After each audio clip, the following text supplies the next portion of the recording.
Hello મિત્રો, share બજારની વાતોમાં મિત્રો મલ્ટીબેગર સ્ટોકની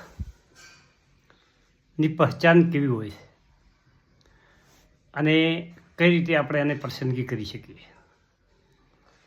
કાલે જે આપણે વાત કરી વિજય કેડિયાની, એમાં 2-3 મિત્રોની કોમેન્ટ આવી હતી કે કાકા તમે મલ્ટીબેગર સ્ટોક દર્શાવો.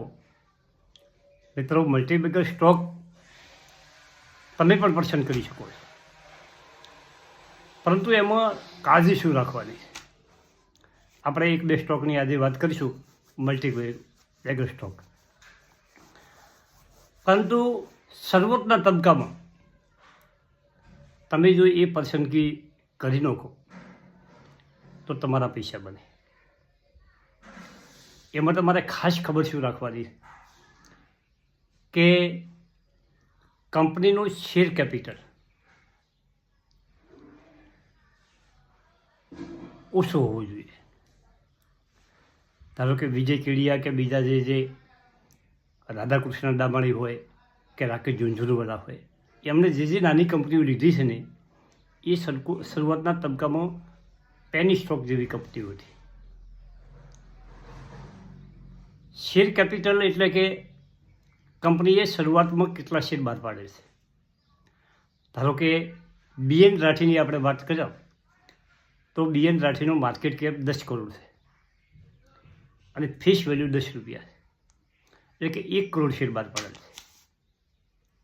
મિત્રો, હવે 1 કરોડમાંથી 50% ઉપરનું હોલ્ડિંગ પ્રમોટરનું હોય એટલે 50 લાખ એમના પાસે હોય અને 50 લાખ પબ્લિક પાસે હોય. નાની કંપનીમાં FII અને DIનું કદાચ રોકાણ ના હોય.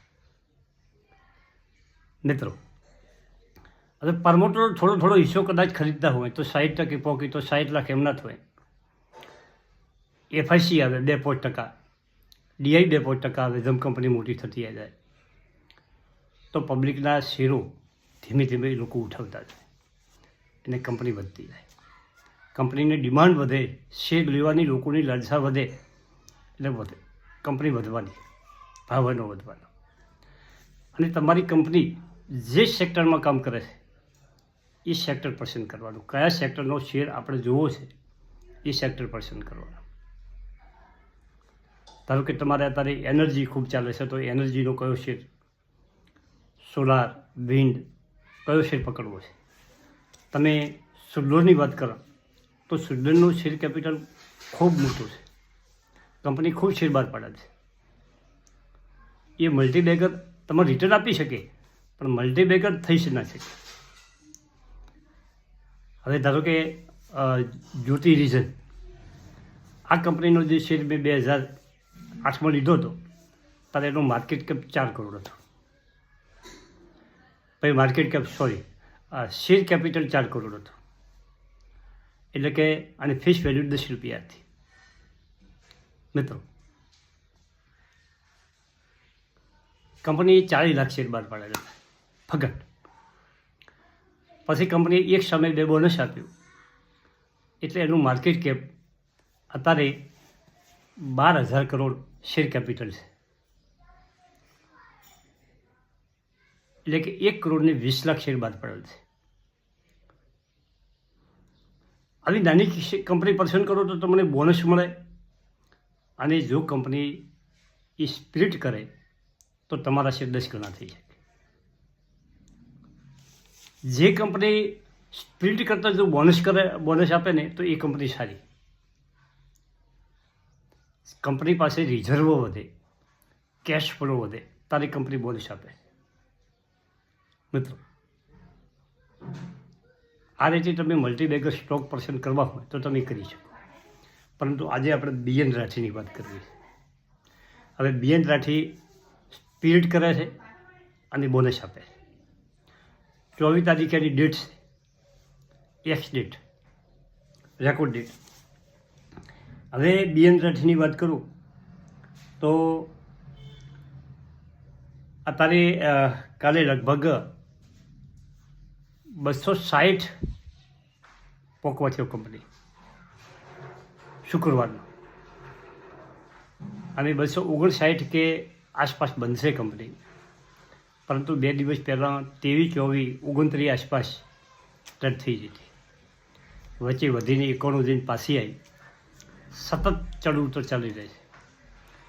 પરંતુ તમને 200 થી 240 વચ્ચે થોડી ક્વોન્ટિટી એકઠું કરતું રહેવાનું.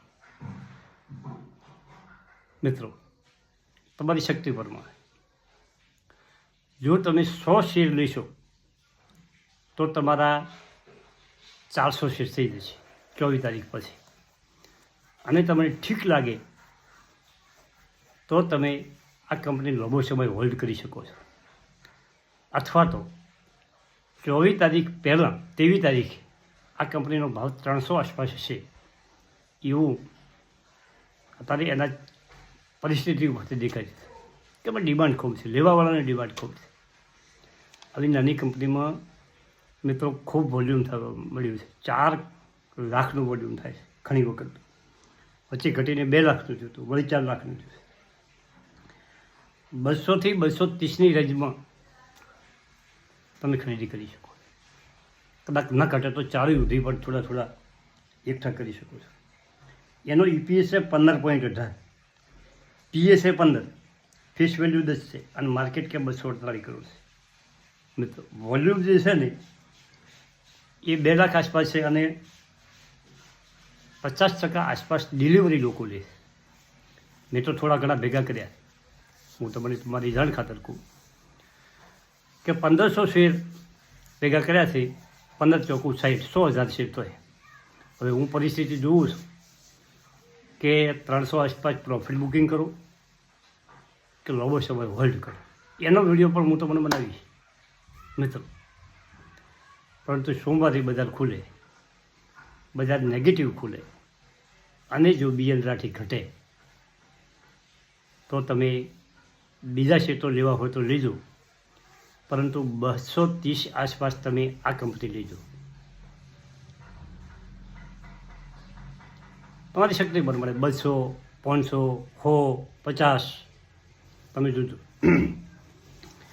હવે જ્યોતિ રીઝન બીજી કંપની, મલ્ટીબેગર કંપની, ખૂબ રિટર્ન આપ્યું છે, પરંતુ આજે પણ એ કંપનીની ફેસ વેલ્યુ 10 છે અને શેર કેપિટલ 12 કરોડ છે. એનો EPS 55 છે અને એનો PE 21.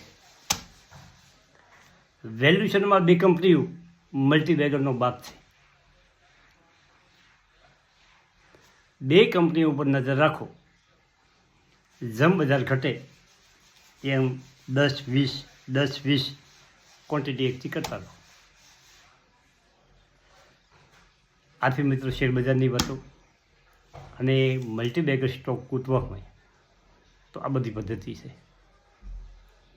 EPS જુઓ, PA જુઓ, શેર કેપિટલ જુઓ, ફેસ વેલ્યુ જુઓ, સેક્ટર જુઓ, પ્રમોટરનું હોલ્ડિંગ જુઓ, આ બધું જુઓ. EPS જોશો એટલે એનું વેચાણ વધતું હશે તો જ EPS સારો હોય. PA જોશો તો વેલ્યુશનમાં હાઈ છે કે સસ્તી છે એની કમ્પેરમાં એના સેક્ટરની બીજી કંપનીઓના પ્રમાણમાં એનું વેલ્યુશન કેવું છે એ તમે ચેક કરી શકશો.